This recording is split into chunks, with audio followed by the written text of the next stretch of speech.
Of of, bugün Nazlı yardan da bir haber geldi, bir haber geldi.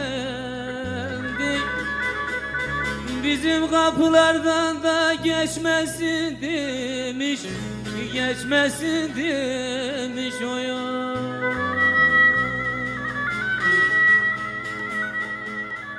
Yarın acı sözü de gülüm gülüm de kâr etti cana, kâr etti can. Ay, soğuk sularımızdan da içmesin demiş, seni muhanet, seni hayırsız seni.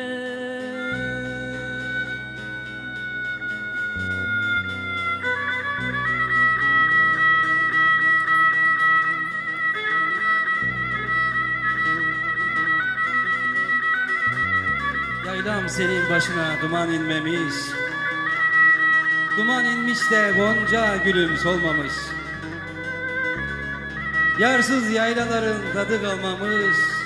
Güzel kalk gidelim bizim yaylaya, güzel kalk gidelim bizim yaylaya. Canım baba çıksın da ekmeğine suyuna gülüm gülüm suyuna.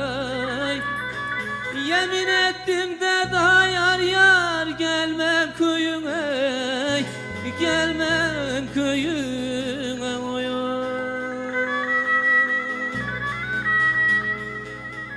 Gelin mi gelin mi olacaksın da gülüm gülüm elin evine evine.